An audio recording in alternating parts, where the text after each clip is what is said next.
قبر جنت کے باغوں میں سے باغ ہے، اللہ نے آپ پر چھوڑا ہے۔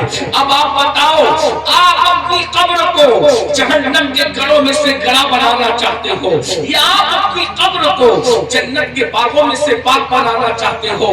میرے بھائیو، دنیا میں ڈوبے رہو گے، غفلت میں رہو گے، آخرت کی تیاری نہیں کرو گے تو آپ کی قبر جہنم کے گڑھوں میں سے گڑھا بن جائے گی۔ اللہ اکبر۔ وہ قبر کیا ہوگی جانتے ہیں؟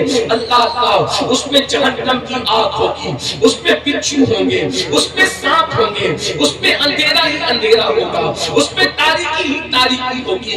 وہ دردناک موت آئے گی، اللہ اکبر، ایسی دردناک موت کہ اللہ جب انسان قیامت کے دن اٹھے گا اس وقت بھی موت کا درد محسوس کرے گا۔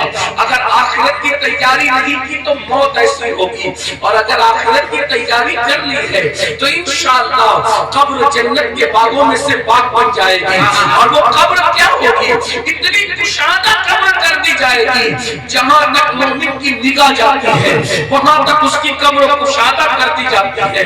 لوگ تو دھوکہ کھاتے ہیں، ارے یہ 2 گز زمین ہے، مگر وہ 2 گز زمین نہیں رہتی بلکہ وہ جنت کی کیاری بن جاتی ہے۔ اس میں باغ بھی ہے، اس میں پھل بھی ہے، اس میں ٹھنڈی ہوائیں بھی ہیں، اس میں خوشبو بھی ہے، بلکہ اللہ اکبر، اللہ کے سچے رسول صلی اللہ علیہ وسلم مومن کی قبر کے بارے میں فرماتے ہیں کہ ماں کا پیٹ دنیا کے سامنے جتنا چھوٹا ہے، دنیا کتنی بڑی ہے، اس میں 7 سمندر ہے، اس میں 7 آسمان ہے، اس میں 7 زمین ہے، اس میں شفق کا جمال ہے، اس میں افق کی سرخیاں ہیں، اس میں گلاب کے پھول ہے، اس میں گلوں کی نکھت ہے، اس میں برسات ہے، اس میں سردی ہے، اس میں گرمی ہے، اس میں موسم ہے، اس میں باغ ہے، اس میں درخت ہے، اس میں پھول ہے، اس میں پودے ہیں، اس میں ستارے ہیں، اس میں سیارے ہیں، اس میں مرغ کی بانگ ہے،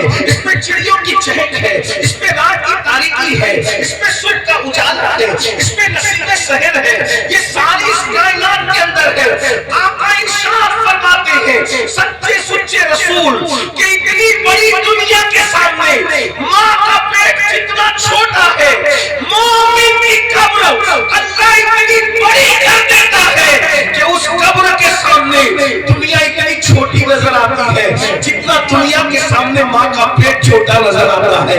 ذرا سوچو تو صحیح، جس قبر کے سامنے اس کی وسعتوں کے سامنے دنیا اتنی چھوٹی ہو جتنا دنیا کے سامنے ماں کا پیٹ چھوٹا ہے، مومن کی قبر کتنی بڑی ہوگی، کتنی کشادہ ہوگی۔ اس میں جنت کا بستر لگایا جائے گا، مگر کس کے لیے؟ جو آخرت کی تیاری ہے۔ آج بتاؤ اپنی آخرت کی کیا تیاری کی؟ قرآن کہتا ہے یا ایھا الذین آمنوا اتقوا اللہ ولتنظر نفس ما قدمت لغد۔ اے ایمان والو، اللہ سے ڈرو اور آخرت کی کیا تیاری کرو، آخرت کے لیے کیا بھیج رہے ہو، آخرت کے لیے کیا روانہ کرو، اس بارے میں غور کرو، سوچو۔ واتقوا اللہ، اللہ سے ڈرو، ان اللہ خبیر بما تعملون۔ اب میں آپ سے پوچھتا ہوں، بہت دیر تک آپ کو امتحان میں نہیں رکھوں گا، مختصر وقت کے لیے پوچھتا ہوں، بتاؤ ہم نے آخرت کی کیا تیاری کی؟ آخرت میں ہم اپنی کھیتیاں ساتھ نہیں لے جائیں گے، آخرت میں ہم اپنے بچے ساتھ نہیں لے جائیں گے، آخرت میں ہماری بیوی ہمارے ساتھ نہیں جائے گی، آخرت میں ماں باپ بھی ساتھ نہیں جائے گا، آخرت میں جائیداد بھی ساتھ نہیں جائے گا، آخرت میں دولت بھی ساتھ نہیں جائے گا۔ آخرت میں کیا ساتھ؟ کیا آپ نے نہیں سنا؟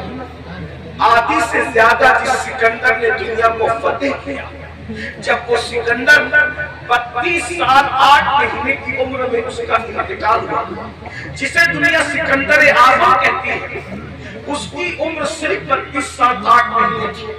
16 سال کی عمر میں وہ دنیا فتح کرنے نکلا، 16 سال، اور 16 سال 8 مہینے میں اس نے آدھی سے زیادہ دنیا فتح کی۔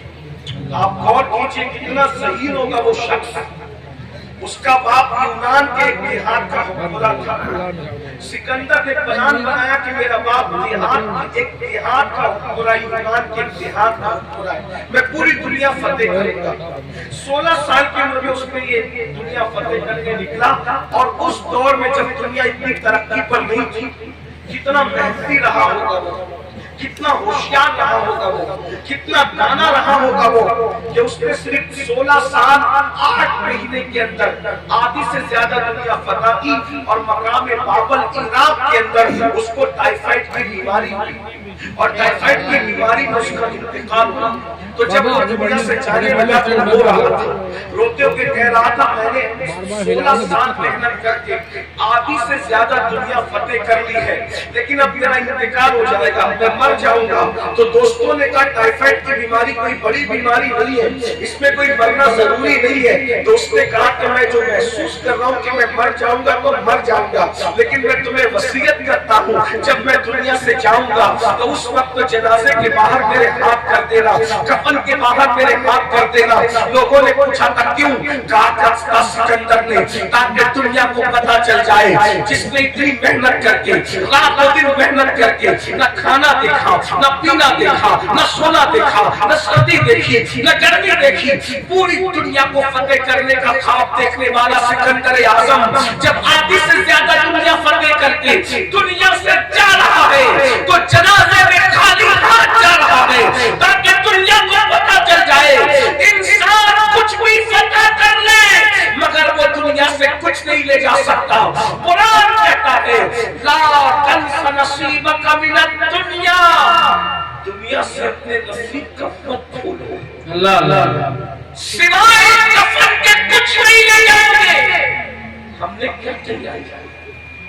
جو ساتھ نہیں لے جانا ہے، جو ساتھ نہیں لے جانا ہے، اس کے لیے 8-8 گھنٹے محنت کر رہے ہیں، 12-12 گھنٹے محنت کر رہے ہیں، 14-14 گھنٹے محنت کر رہے ہیں، لیکن جو ساتھ لے